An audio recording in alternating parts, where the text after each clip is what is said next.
I'm Madison. I'm Tori. And we are the real Knitwives of Hunterdon County. I have not been just practicing that for like the last 15 days, okay? No, not at all. Hi, so we started this podcast for, a couple of reasons. Yeah. One, to strengthen our relationship as friends. And two... What relationship? to strengthen our relationship as friends. And also bring you into our own little knit group. Yeah, this is our normal knit night on Wednesdays.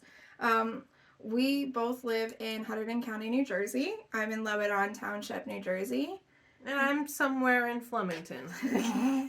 It's quite it changes on the day. Honestly, yes. It's whatever the township is feeling.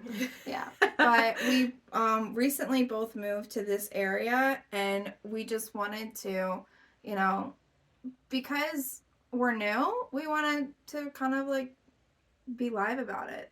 Go over what we're dealing with new in our lives moving, and, what we're working on knit-wise and crochet-wise and all that. And also complaining about our husbands. Oh, God. Because it's most likely that they will not watch this. Yeah, but tastefully complaining about our husbands. Because tastefully. PSA, we do love them. To some extent, yes. Yes. But anyway, so that's what this podcast is about. And I guess this is episode numero uno. Yeah, we made it to number 1. We made it that far. Almost didn't make it. We did debatable. We did a demo video on Tuesday Saturday. What day Where is are it? you? I don't know. We did a demo on Saturday for just ourselves to get used to the whole idea of being on camera and hearing our voices. And after 20 minutes, my phone cut out. Yay, so, Apple products. I spent the entire rest of the evening deleting content off of my phone. Yay. From all the way back in 2012. So, yeah, not kidding. Oh my God. So since I didn't really get to talk to you today, how was your day today? Oh God. Well, went into work, which is normal. Oh. Boo. Okay. Oh gosh. Down with working. I got home. Well, actually, no. We'll start with this. I was on break during my mandated break at work. And I'm obviously on Twitter because Twitter is just a dumpster fire right now. I love it. And I am following every Swiftie fan page because I'm a Taylor Swift fangirl, to the max. They call them Swifties. I know. Well, you used to be a Swiftie, but you jumped ship after 1989. I dabbled. I wouldn't say I was a true Swiftie. I dabbled. She has good music. She does have good music. I come and go. It's usually what's on the radio. I can be okay with that because I'm a diehard Swiftie enough for the both of us. That's fine. But anyway, back to Twitter. Some super fan. I hadn't even thought about doing this until Taylor I saw Swift this. herself. Literally started doing an algorithm to figure out which album was actually their favorite Taylor Swift album, and it involves doing a Google Sheet or an Excel spreadsheet. Listing out your favorite 14 songs from each of the albums, and the number 14 because that is the debut has the least amount of songs on it, with it being 14, so it's fair. I see. And so you go through each album and you rank the songs, your most favorite at number 1 and least favorite at 14, which they're pretty much all good in my opinion. I mean, they're all good for their different reasons, not from the same there's different flavors for everybody. But since I saw that Twitter post, I had to tweet. I saw that tweet. Wow. I went outside and a bird tweeted at me. And then it slapped me with a post. And so ever since I saw that, I actually started doing it. So I've gotten all the way through 1989 since 10 a.m. this morning. So wait. So my question with this, and I'm sorry for, 2 people that are watching this. That don't like Taylor Swift. Or don't know anything about Taylor Swift. Because I'm also in that realm. I really don't know anything about her. But I know Madison is crazy. So, I'm going to dive deep into this. Okay, that's fair. So, what is the algorithm part? So after you do the spreadsheet, what else do you do So afterwards? once you've like ranked every song by album, like within the 1 to 14 of each album, you are then going to rank all of the number ones, all of the number twos, all the number threes against each other. So essentially what I'm going to be doing after figuring out my 1 through 14 on every album, which at the moment I'm counting 10. Because I'm not counting like if it's a deluxe version versus the standard version. We're literally going deluxe by deluxe by deluxe. Taylor's versions only, if possible. And so I literally will then have to go and listen to each number one hit, like at the same, like in sequence, and then rank those. And if it's your favorite number one or number two or whatever, it gets so many points. So I think it was 10 points because there's 10 albums. Right. And then you get one less point. Once you've done that for every song on every album, you total up the scores, and that is literally how you figure out which one is your favorite. So have you figured out which one was your favorite? No. I'm halfway through the first step. I will probably know by the time I go to work on Monday. It's also bizarre to me that you don't know which song is your favorite. I mean, like, you've been listening to her for years. Like, so listen, the song thing, I have a favorite song per album. But there's not one that just elicits so much feeling or like memory that you're just like, this is it. This is my favorite song that she's ever written. No, because there's too many good ones. Okay. There's too many good ones. I mean, we're talking already about 140 songs, and it's not even all of her songs that have made the top 14. Oh my god. So, like, I'd say the top 1 and 2 on every list are probably my favorites from, like, those albums, and then from there, like, if we were giving from, like, the last year and a half of recordings, I'm gonna say it's probably All Too Well 10-minute version, or it's Midnight Rain, which is the new song off of her new album. Don't know what any of this. It's okay. That's fine. You don't need to know. For me, like, I think a favorite song is very fluid in a sense that it changes with mood. For me, it definitely does change with mood. Some days, like, it'll be like this specific song will be my favorite song.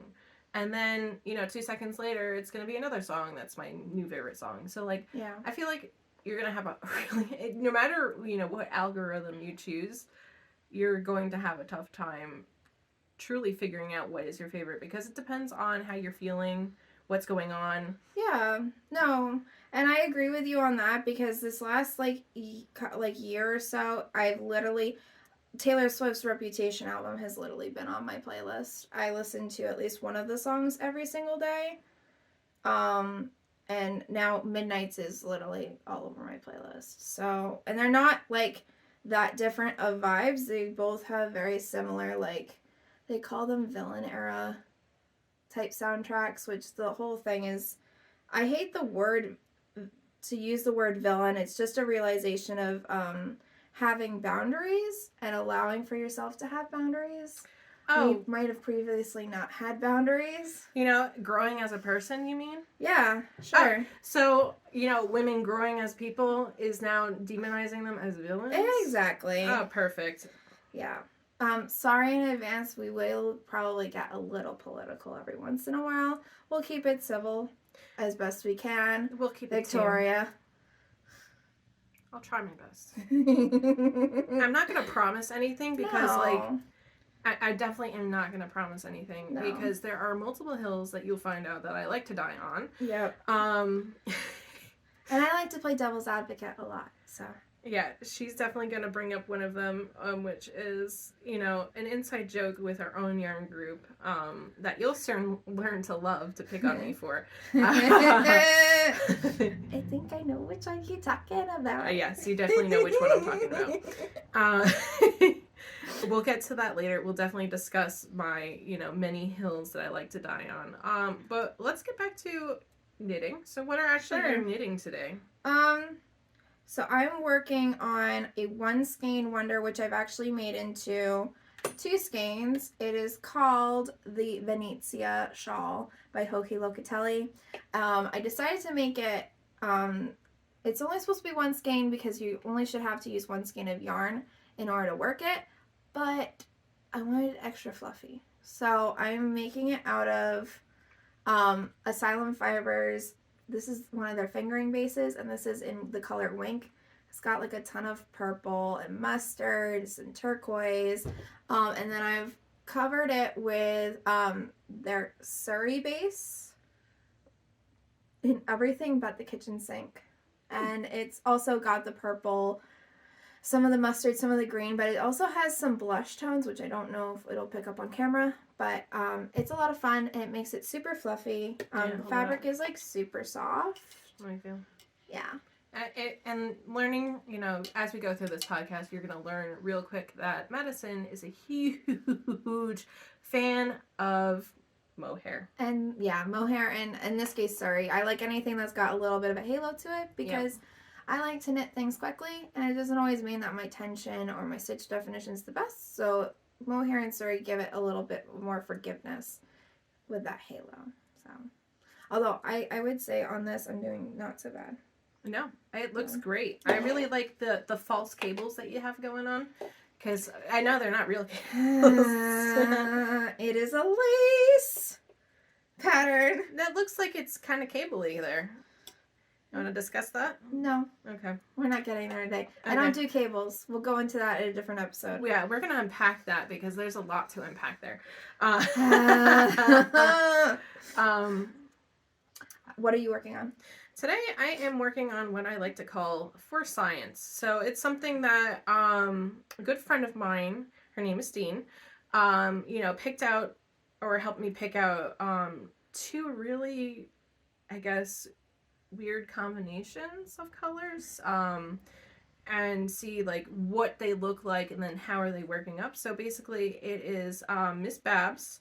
We're doing let me hold it up. Use your bobbin. Yep. So also I plied them together, so that's why they're on this bobbin.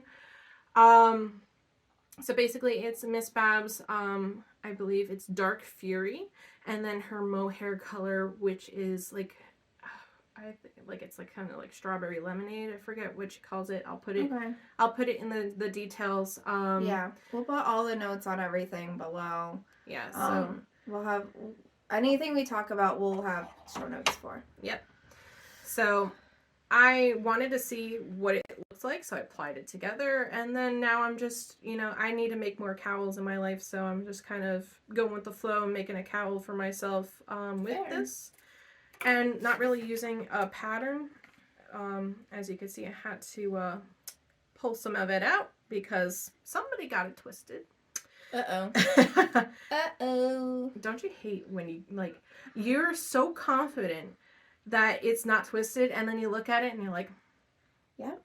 No, that happened to me the other night. We were on, so right now Tori and I are running a gift along. Gather. Wow, we're gathering together to gift along this holiday season. Gather together for a gift along. And we're running Zoom sessions, and we're also hanging out at our old local yarn store. Well, it's still our local yarn store, even though we've moved. It's in our hearts, yes. Yeah, Beyond Yarn. So we were on live on last Friday. This is going to be posted. This is being filmed before Thanksgiving. Yep. So we're talking about the week before Thanksgiving. Gobble gobble. Yeah. And anyway, I was casting on a new project, a gift for my mother for her birthday. And I'm talking and I'm knitting and I'm talking and I'm knitting. I'm like, she's being a good host. Shit, I've twisted it. I don't typically twist my projects when I work them in the round. I don't normally have that problem. And it was really embarrassing for it to happen, like, for one of the first times on live in front of people. In front of advanced knitters. It was like, great, this is awesome sauce. Yeah. Yeah. Anyway, we recast on, and I fixed it, and I'm now fine. I'm not twisted. See, it's always mature to like recognize that you have a problem and you have mistakes, and then be able to fix that and reconcile. We definitely run into a whole bunch of people, and we won't get into who. But don't like to accept the fact that they are human, and they also make mistakes. I am gonna be snarky, but I will always admit when I do something wrong. It sounds like you have tea. I'm not sharing the tea on the podcast. Unfortunately, this tea is not going to show air. You know exactly who I'm talking about. And we won't go any further than that. It was a recent experience. I love the tea. And I'm still not over it. Which, by the way, I also really do love, like, actual tea. So we will definitely be covering that at some point during our podcasting time. If you can't tell, this podcast is literally going to be a rambling of everything that could be happening under the sun. And sometimes yarn. Yeah. So, anyway. Which, by the way, I was blocking the commission that I did today. Okay. Which is huge. Okay. And I always have a problem of not being able to, like, squish out enough of the water. Okay. Like, I'm using, like, 10 towels to, like, really, like, get in there and squish it all out, and still, like, soaking wet after hours of, like, that's weird. Blocking. I feel like you're not using proper towels. Are you using paper towels? No. I'm using like actual like towels. Yeah, okay. Like I bought this really like thick, huge bath sheet from Bed Bath & Beyond. Okay. Not Bath and Body Works, because every time somebody says Bed Bath & Beyond, I always think know Bath and Body Works. I do the same thing. Everybody does it to me. Everybody. And I have to think about context clues. Like, they're like, oh, I got this brand new soap from Bed Bath & Beyond. And I'm like, do you mean Bath and Body Works? Anyway, got this huge bath sheet and funny enough, a bath sheet is like a giant towel. Yes. So, and it's super fluffy, and it should squeeze out all the water. Right. Like mine do. Well, I may not be doing it right. Anyway, it's blocking. Thank you for noticing that you're making mistakes. We're growing. We're growing as humans. We're growing as humans. Right in front of you, right? I finished the like portion of the shawl where right before the shawl for my grandmother. Yeah. I finished right before the cabling part. Okay. Yeah. Yeah. So you're working. What yarn are you using on it? So we can like, since you don't have it here, you can kind of like describe what it's gonna look like. So I'm using once again Miss Babs, and one of the colors is Eastern Bluebird, which is this nice like icy looking color. It's got speckles in it, similar to this one, and it's blue. It has little bits of like this rust in it, and little like bits of like a darker blue. Definitely like if you saw like a bluebird in snow, that's definitely what I would think of. Yeah. And then the other one is this nice bright like rust color. Yeah. Terracotta rust. Yeah. Yeah, and it's also Miss Babs Earthened. And that one has to be a solid color, so it's a mixture of a solid with a variegated yarn to create kind of like a waterfall effect. That's cool. That's cool. And so it's got cabling on all over or like certain sections? So the bottom portion of the shawl, so the beginning part is basically just a lot of standard stock knit. So you're doing a triangle shawl in standard stock knit, and with a like little ribbing in between, which is just a bunch of pearls. It's really simplistic. Yeah, but it sounds like it's gonna end up being gorgeous. I think you should show it on our next episode. Of course. I'm talking like we're gonna have another episode. We'll get that. We'll see if we get that far. Yeah, I'm really excited. It's for my 91-year-old grandmother for Christmas. She's Irish, so I'm doing a Celtic kind of symbolism. Yeah. For the bottom, which is going to be these nice Celtic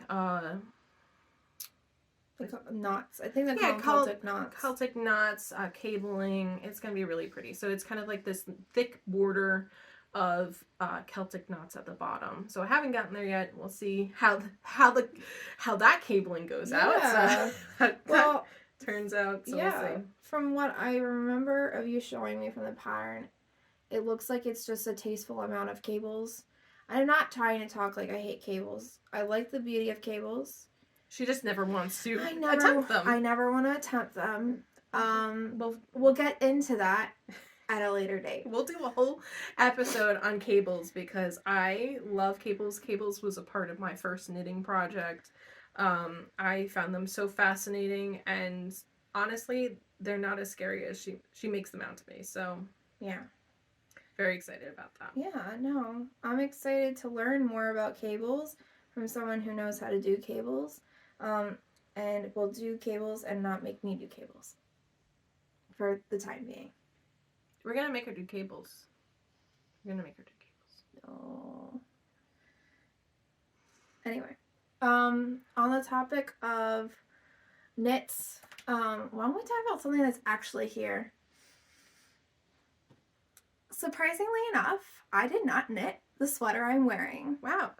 You didn't knit that sweater? No, it's hand knit, but I didn't knit it myself. Wow, it's beautiful. Look at that stitch definition. I know. What is it made with? It's made with Fiber Company's Road to China and Emma's Yarns Marvelous Mohair in this lovely burgundy wine colorway. And I'm not specifically aware of what shades they are called because I didn't make them. But, and I know the person who made it also doesn't know. No, shush. I know that the Emma's Yarn colorway is Cherry Merlot. Oh, there we go. Because I like Cherry Merlot. Okay. Don't at me on the Road to China one because don't at me. It's fine. We'll post it. But yeah, so I didn't make this. Tori actually made it for me as a wedding gift. Yeah, so story behind this is I was making this sweater for myself originally. And so like I was doing this sweater and it's the Grinalda sweater by Rosa Pomar. Pomar. I am so sorry if I butcher your name. Really bad with names, really bad at remembering stuff. Just real I have 2 brain cells. We have notes on the side to remind us of things. Really 1 brain cell between the 2 of us. Yeah. Anyway, so this is a fantastic sweater. It's supposed to be cropped. But however, when I was working it out, it was not fitting me the way I wanted it to. No. Really just not capturing exactly what I wanted. So I was like, hey, Madison, just try this on. So she tries it on and like, it was like the gods were singing and like rays of sunshine. Like it was like made for her. So basically the sweater made itself for her. Yes. And so obviously I had to finish it and then give it to her as a gift. Of course. And then obviously I had to make one for myself. So boop. Yeah. Because these were our Rhinebeck sweaters. Which we're also going to do an episode on. Yeah, we need to. We need to do an episode. A very, very late episode. On our Rhinebeck experience. Yeah. Because it was my first time. I was a Rhinebeck virgin. Yeah, we can talk about, like, specifically, like, yarn events in particular. And really harp on our wonderful Rhinebeck experience. Yeah, and just with all of our friends. And we'll post some pictures. Yeah. We had an awesome time. Yeah. I loved all of the animals. Yeah. I was mute. Yeah, she didn't talk. I had laryngitis the entire time. Yeah. I also had bad ear infection. It was great. We had a fun time. Yeah. But back to your sweater. So this was number 2. This was number 2. And so we're obviously seeing a little bit of a color difference in our embroidery and part of our sleeves. Because I lost yarn chicken. Yay! Oh. So what happened was I was trying to calculate the sweater based on how I did Madison's sweater. And I didn't fully calculate, I guess, the mohair portion of it. So I should have bought one more hank of mohair. And the only store that sells that mohair in the region didn't have that color. Yep. And so, and you can't order directly from Emma's Yarns. It has to be through, like, she only sells, or they only sell through wholesale. So a store that would have it and get it to you in time. I mean, we're talking like a week or two right before Rhinebeck, so it's not really like we have a ton of timeline to, you know, be shopping around. Right. So the shopkeeper was fantastic enough to help me sit there and think about different color options for what I wanted to replace the colorway of the mohair with. So the original mohair was it's still Emma's yarn. Yes, we just don't remember what color. Yeah, it's Emma's yarn, but I'm blanking right now on the colorway. Like, I had this colorway burned into memory. It's not the olive one. No. So this isn't really olive. It's more like a fern green. Yeah, so it's like their jungle green. Yeah. And the base is a nice wool camper. Oh, yeah. Mm-hmm. Yeah.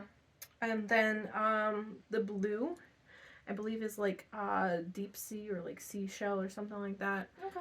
Once again, bad memory, and we're gonna link it in the show notes. Yeah, it's gonna go in the notes. So definitely look out for those. They're fantastic to work with. If you can find somebody that sells Emma's yarn, definitely recommend it. Just make sure you buy a bulk of it if you're gonna do a sweater. Yeah. Because you don't want to run out right before a major event. You don't want to run out and then be like, oh no, now I have to replace it. I mean, it turned out okay because I really like actually how it looks, because when you were telling me you were losing yarn chicken, I was like, oh no. Like the mohair, like it isn't that like main color, but it does give like a glow, so it is going to affect how the sweater looks. Mm-hmm. But it looks like you did it intentionally. Right, and I also did it in a way where it's hard to tell, and you won't be able to tell in person as well, but I did it in a way where it was speckling in and like fading in and out. Yeah. So that's also hard to tell, and it was not, like, once again, it's not a part of the actual sweater pattern, it's just a moment of weakness that I had to do what I had to survive. You literally, you made a situation that was kind of crappy into a wonderful moment. And, you know, if you follow us on Instagram, our profile photo is a animated or caricature.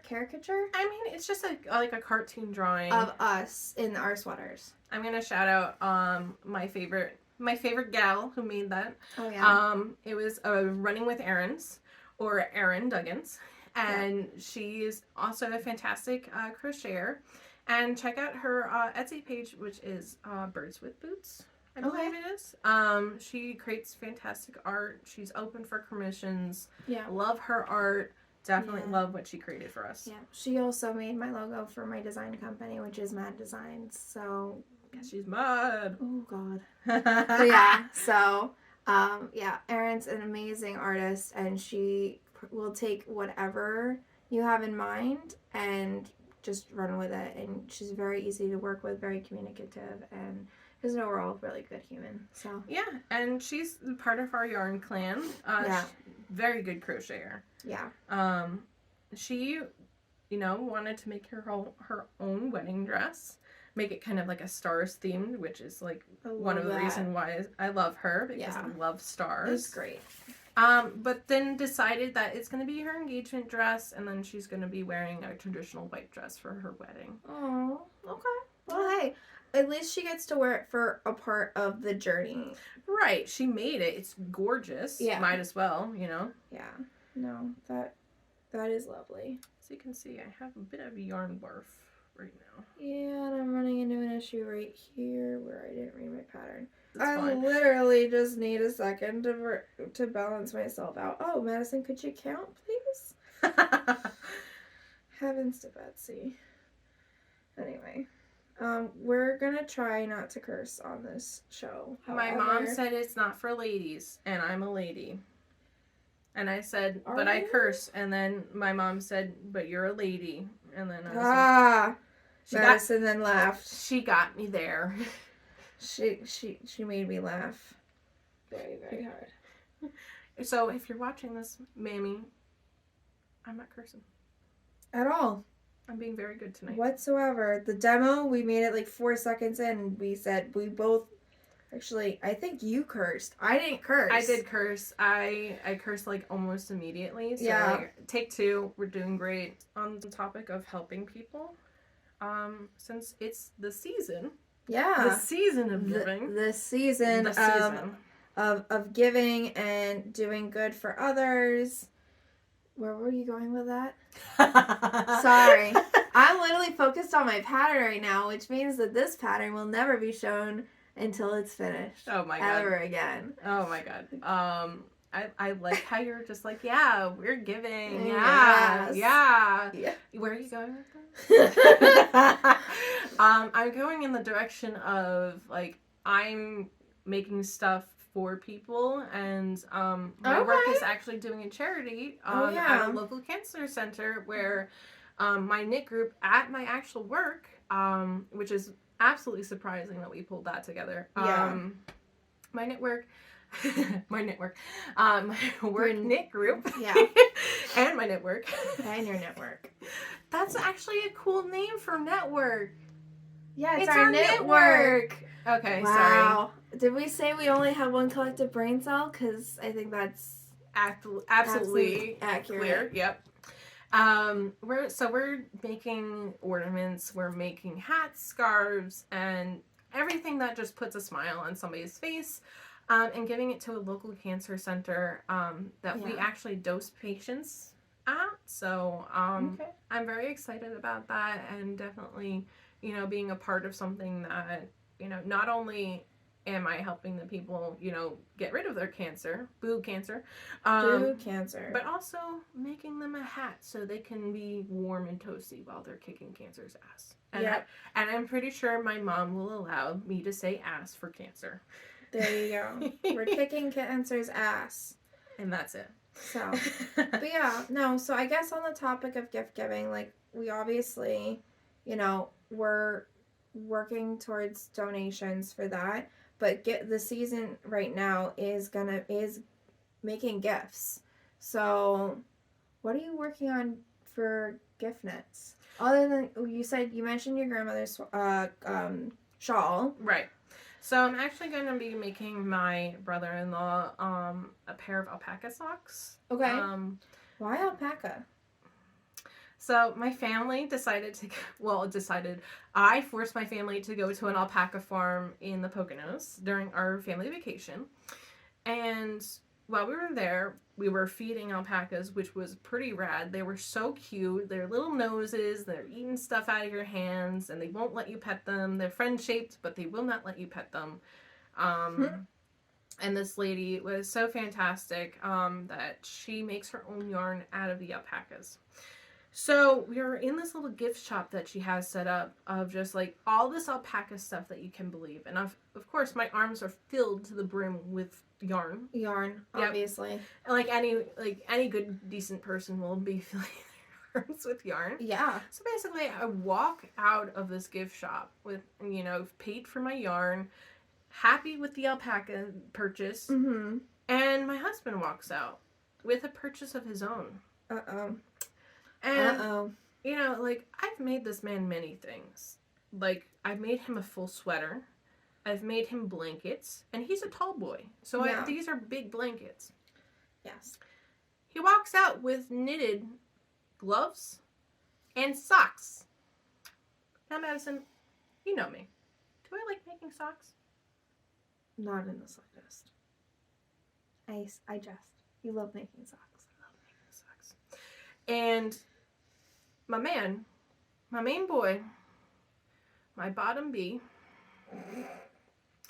he betrayed me. Yeah. He bought alpaca wear in front of me, knowing that I would make him stuff. The betrayal. The absolute betrayal. I felt like I was stabbed the in the front. Cluelessness that he, just showcased. But, he didn't even ask you if you would make him. And you, no. He just, automatically assumed, oh, there's already pre-made stuff. I'll just buy this. He didn't want me to make him stuff because it wouldn't be functional. It would be something that was, something that he would wear, and not actually function in.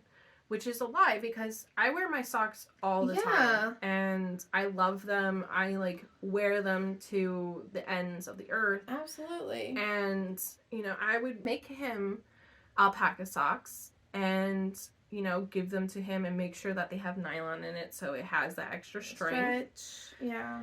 And the absolute betrayal. And so my brother-in-law who was there saw my betrayal and, you know, actually wants alpaca socks, so he didn't buy alpaca socks while we were there, and he was like, he asked my sister to ask me, hey, can you make some alpaca socks? You know, like, was too nervous to ask me in person, which is fine, you know. So of course I was like, yeah, hell yeah, I'm gonna make him socks. Yeah, and now guess who's at the bottom of the sock making list? I would say any knitworthy list at this point. I mean, now, he does remain his knitworthy status only because he continuously, and I mean continuously, uses the stuff that I've made him. Okay, that's fair. Yeah, so there's...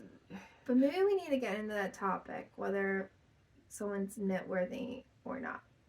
Right, since we're getting into the area of gift giving. Yes. So it's our main topic today is definitely, are you knitworthy? Yeah. And it goes without saying, what people do when they knit or crochet or do any fiber art, it's a lot of work.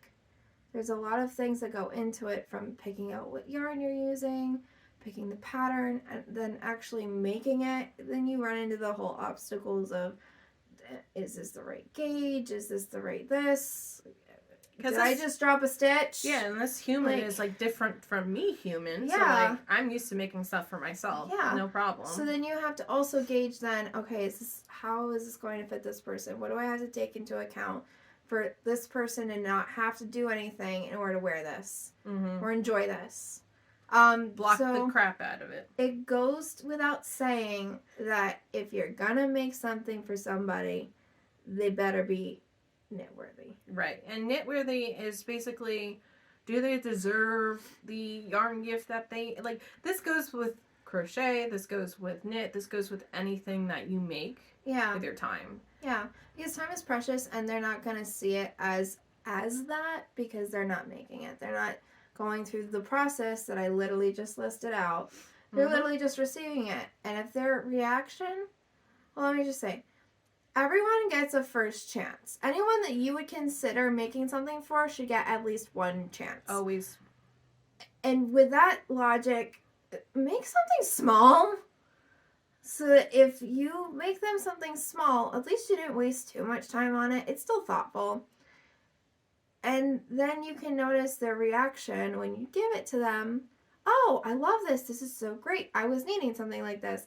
I love the color. It's so fluffy. Whatever, explanation that they give, but you can see in their face, they light up in their eyes. They really appreciate it. Grandparents do this really well. Grandparents are always going to be on my knitworthy list. They just love that so much. They love it. They absolutely do. They love that we're not doing stuff on our phones. Of course. Like all those boomers and up. What is that? Like the golden age or the silent era? The silent generation? Is that what our grandparents are? I don't know what my grandparents are. They're boomers. Everyone is a boomer. All of them. They're boomers. All of them. This is really educated.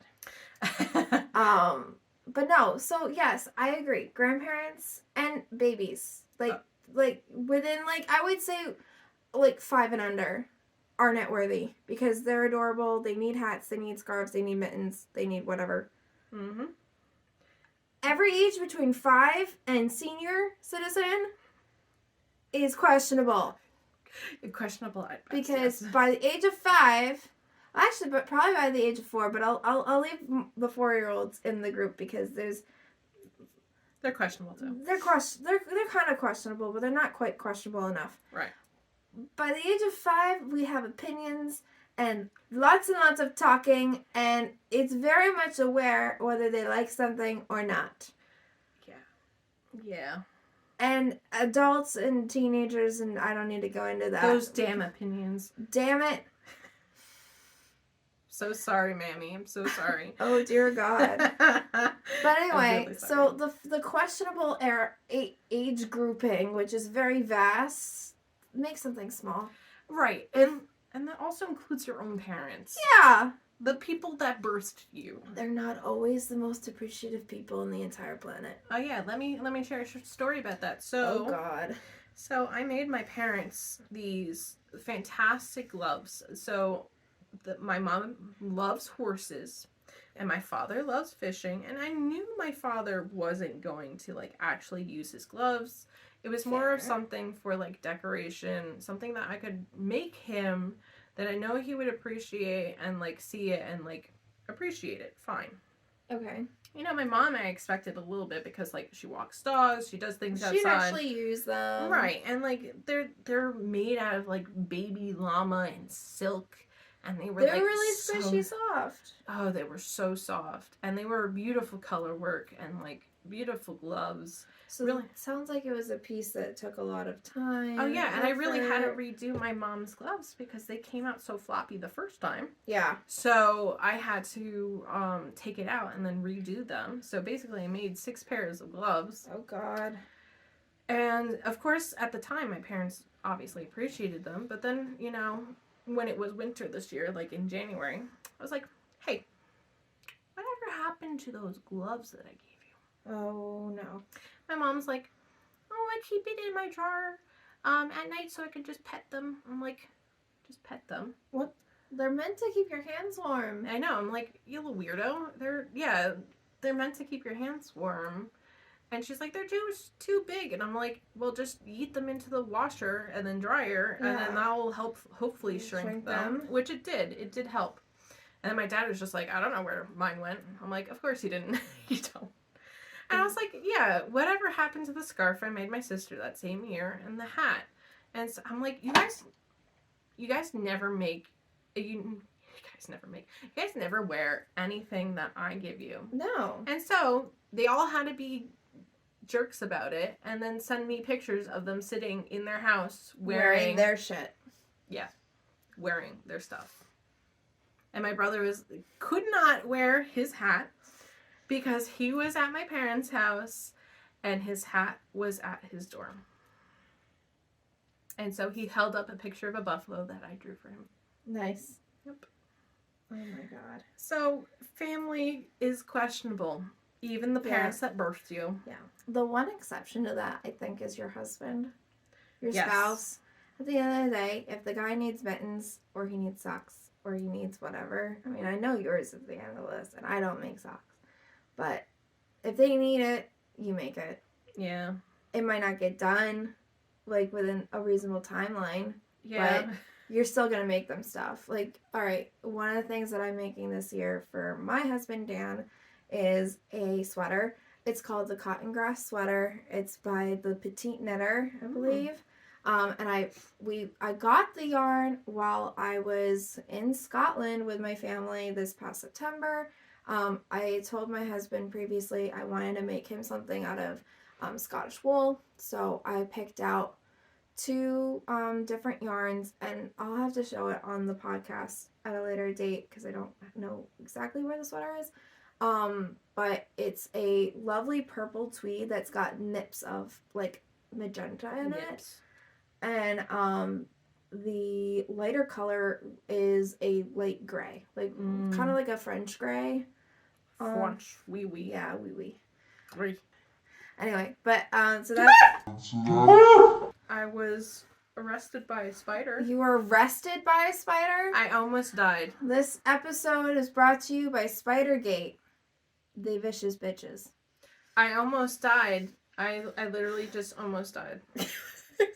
Almost. So I guess let's get back to gift knitting, and then I want to cover a little bit of our recent explorations through Hunterdon County. Oh yeah, okay. Because I think that's really important. Mm-hmm. But yeah, so the sweater, cotton grass sweater, the Petite Knitter, purple tweed with little bits of pink in it, and the light gray for all of the color work.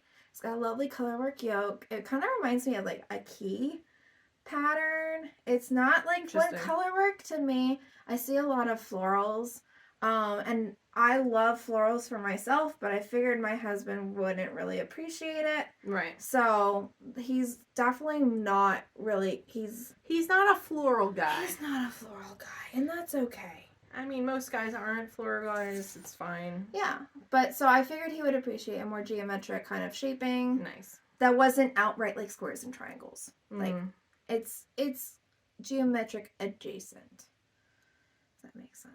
It's right. It's like geometric's neighbor. Yeah. His name is Jason. He's adjacent. Jason.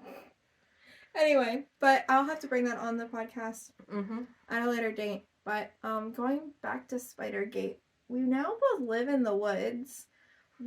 Let's preface this. We both used to live in Union, New Jersey, which is very much more of a urban setting. Yep. We have bugs, obviously, but they mostly keep to like outside. I had a basement. I had bugs in my basement. Like that's just normal. I didn't have a basement. Yeah, you lived in an apartment. Yep. But now we both live in houses in the woods in Hunterdon County, and bugs just coexist in the house. No, they with you. Okay. No, I have a rule. So bugs, I will not kill a bug outside because that's their domain. That's fair. But if they're in my domain, they die. It's the rules. It's the rules. It's the rules. In this house, we let them somewhat coexist unless they start attacking us. No, yeah. I mean, they don't even have to okay. So, they don't even have to attack you. So, there's a new thing that we now get to experience out in the wilderness called house centipedes. Now, if you don't live in an area where there's house centipedes, which is probably Antarctica, let me tell you, these things are living nightmares. And I say living nightmares because not only do they have hundreds of legs, but they also run very fast. So like these things crawl and run all over the place, and they're huge. And so their bodies. Now I'm shivering. So their bodies, they're little bitty, and then their legs are for miles. And so you look at this thing and you're like, oh my god, I want to like scream, puke, and run away at the same time. Anyway, so I was in my bathroom, at 3 a.m. and I didn't have my glasses on because I'm blind as crap. Yeah. And, You're doing so well right now. I'm trying so hard. And so, I'm using the bathroom and I'm like, there's a blob on the wall. I can't really see it. Don't know what it is. It's probably a blob. like hair or something. So, yes, because hair is on the wall like that. I said, I don't want to deal with this right now. And I left. Okay? Okay. So I come back at 6 a.m. because I was like, couldn't sleep for the last 3 hours. Curious as to what that thing is on the wall. I love this. Late 20s can't sleep. And so I go and look on the wall, and this thing was sitting there for the past 3 hours. It was 3 inches big. Okay. And it was the living embodiment of my nightmares. Great. And so I told Sean, my husband, I woke him up and I said that we're moving. And he said, why? Angrily. And I said, because there's a house centipede I said nightmare, in the bathroom. And he said, I'm not dealing with this right now. And then rolled over and went back to sleep. So basically, I shut the door to the bathroom because I did not want that thing coming out into our room. You do realize that they can crawl under doors? I know. I didn't want my brain to think that. Okay. I was also debating how to deal with. I was also debating getting my parent-in-laws to come in and kill it for me because they were staying over with us. So I was also debating that. And thankfully, Sean eventually woke up because I was absolutely terrified. Why did you stay in the room? Because I don't really have anywhere else to go because my house doesn't have furniture, which it does now. I will get to that later. Anyway, he eventually woke up. He grabbed it. That was better? No, that was a hair on my leg. It tickled! I'm really skeeving you out with this. Yes! Anyway, so he grabs it with a tissue and just flushed it down the toilet, and that was the end of the nightmare. Okay. I'm so lucky to have him around because he's not afraid of that stuff. That's good. So I'm very thankful for him being around, but that was the largest I've ever seen. And I lived with them for a while in my college dorm because we were in a basement and the dehumidifier broke, and so they love moisture. Of course they do. And that was the largest I've ever seen. So nightmares exist, and they live in Hunterdon County. Yeah. Now, my most like weird experience, right now, well, two. For one, I haven't lived in a place where like deer are like a huge issue before. Obviously, like occasionally driving up the Garden State Parkway, you have deer on the side of the road. Sometimes they like to try and venture out in the middle of the road, and then you just, Deer are a nuisance in New Jersey. In general. Yes. But now it's like any road I drive on before I get onto 78, Highway 78, is I could have an emo deer just decide that, I think I'm going to walk across right now. So one evening when I was on my way home, I had taken a back way to get to my house, which is literally any back roads here. It's like reminds me of driving through the mountains of Portugal. My husband's Portuguese, and they're really tight curves and really bumpy, and like I figured that like it wasn't going to be paved or whatever, and that's fine. But I'm going down a hill, and lo and behold, a deer, like at just the slowest pace in the world, is starting to come out into the street, into the road. Right. And I'm not going that fast, but I am going downhill. So it's like I'm like going faster than right. You see it, and you're just like crap. And it's like I still have kind of plenty of time before I could even like get to somewhere where I'd hit it. Right. But it's still like, okay. Making sure no one's behind me so I can hard brake and be okay. Right. But yeah, so emo deer. I like to think of deer as like college like students during final season. Oh my god, yes. Because like college students, number one, during final season. Are you good? I'm okay. Again, a hair. I'm alright. College students during final season are really, willing to die. Yes. So they'll walk in front of any car or any bus, generally anywhere, because dying is probably at this point better than a final. Yeah, in most cases. Yeah, I mean, yeah, in 90% of cases. Yeah. So, like, these deer basically, like, see your car coming, they're like, I got that final tomorrow. I'm just gonna go straight right now. There was one time I was driving home from, I think, Yarn. Yeah. And there was a buck that was standing literally in the middle of the road. So I was the only car. Yeah. So I slowed down, and he was just chilling. He was looking at me. He was just like, hey. And I was like, you gotta move? And he's like, And so I beeped at him, and he was like, did you have to do that? I was like, yeah. Well, what else am I going to do? Yeah, I was like, what other choice did you leave me? And he was like, well, fine.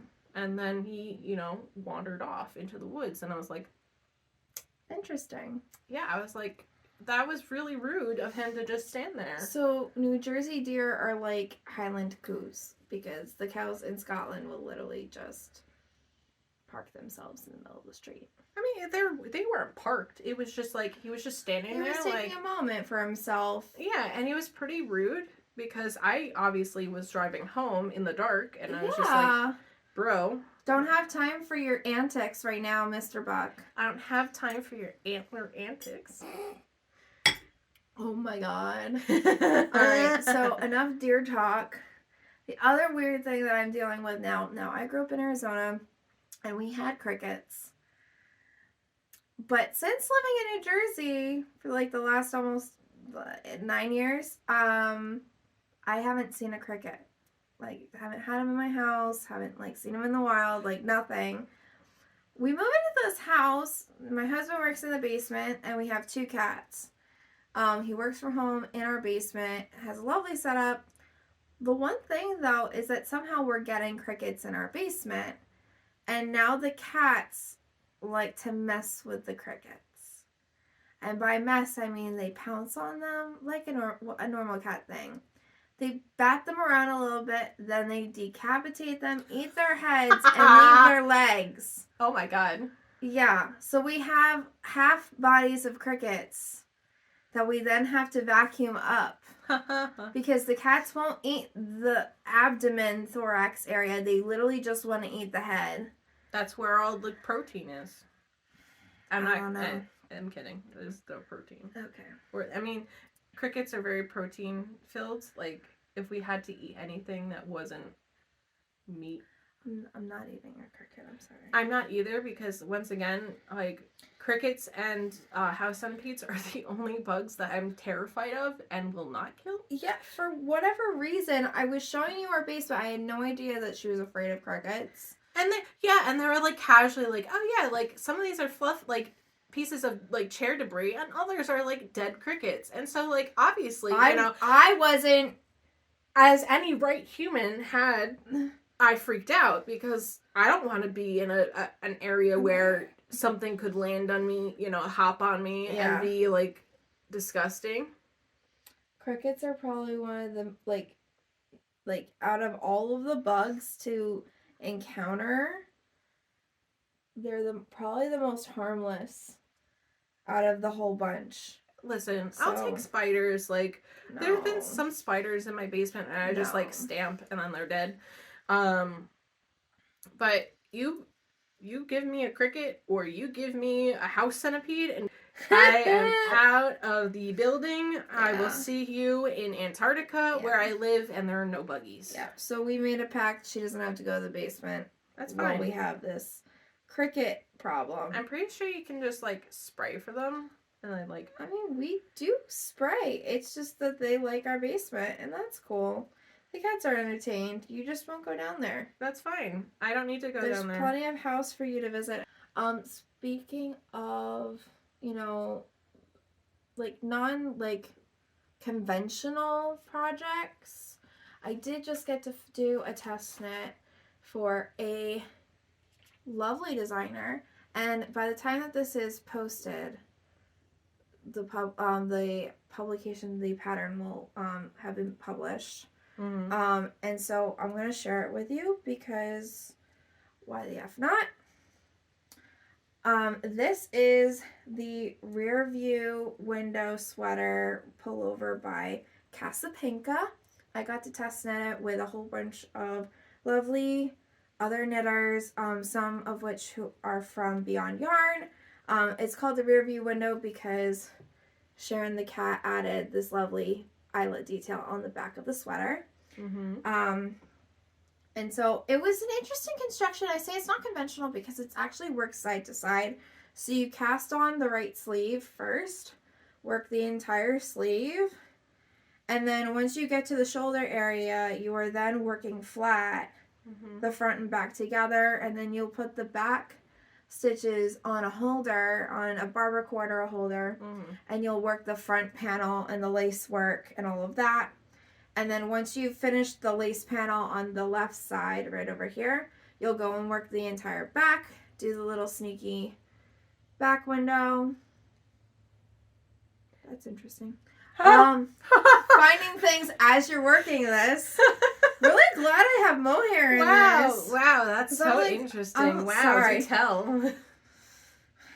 I think I just found a drop. Well, now I can't find it. Crap. Okay. I'm going to have to find that and just kind of like nip it in there. That's interesting. I have a drop stitch in here. Great! But because it's got mohair, it's holding. Yay! Anyway, did I find it again? No, I'm not going to look for it. Anyway, so, and then once you obsess about this. I am now. So you work the back panel and then you bring the front stitches and the back stitches together again, work flat until you reach the shoulder and finish up the left sleeve. Now, the one thing I found difficult with this pattern is obviously your tension's going to be weird at the beginning because you're getting used to working with the needle in the round. I did magic loop on because the pattern calls for a size 10 once you do the cuff, and I don't have shorties that are a size 10. Not yet, at least. Not yet, at least. I probably will after doing this project.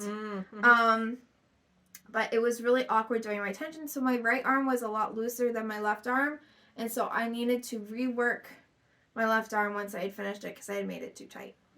And then I had to bind off in a larger needle than was called for, just because it was going to be too tight of a look, and my sleeves looked very different.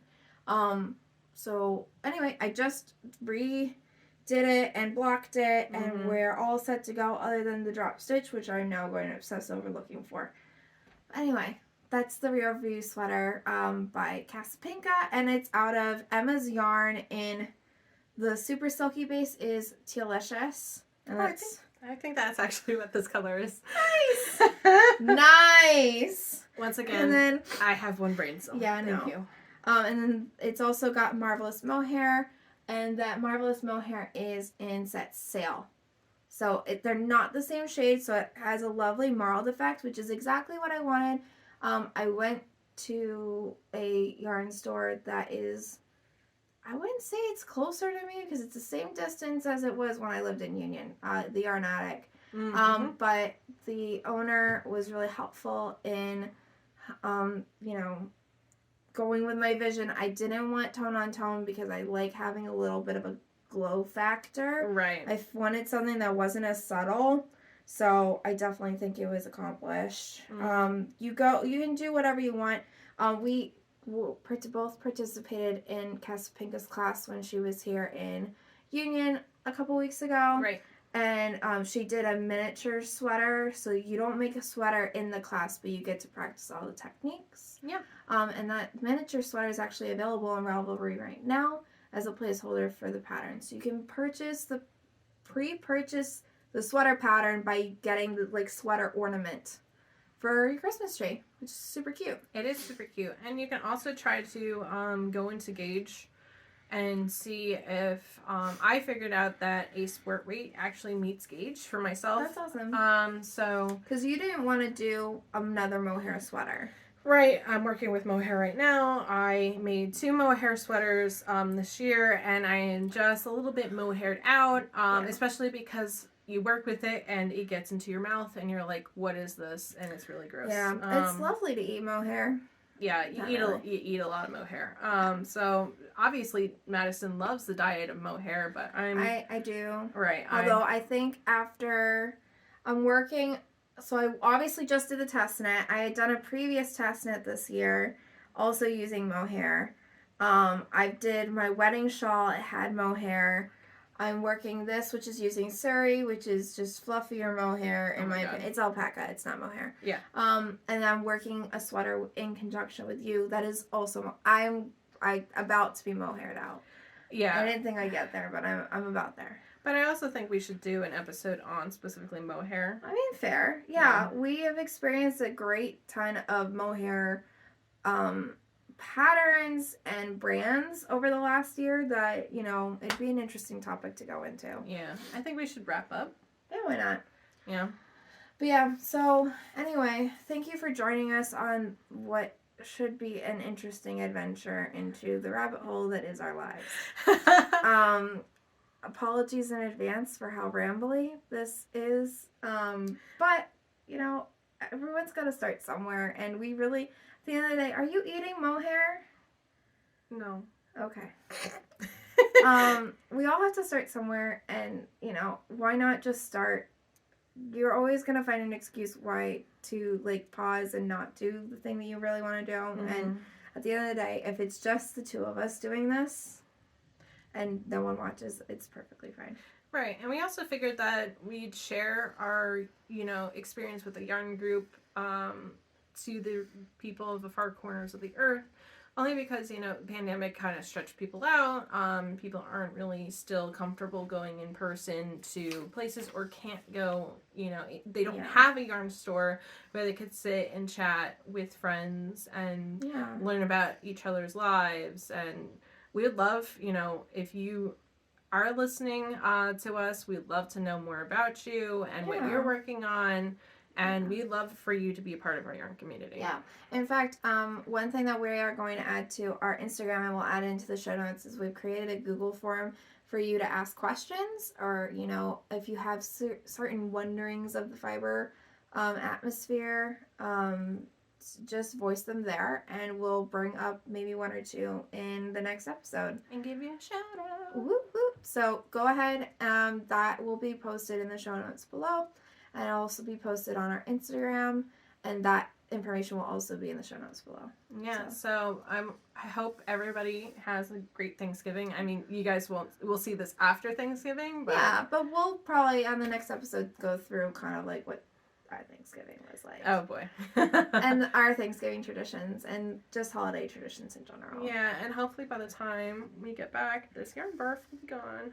Oh, gosh. So anyway, this has been, this is Madison. I'm Madison. And I'm Tori. And this has been episode. Rewind. Oh my god. I'm Madison. I'm Tori. And this has been the Real Knitwives of Hunterdon County. See? Eventually we got it. Oh! I Absolute crap. I hope we don't cut that so people can understand. Who knows? All right.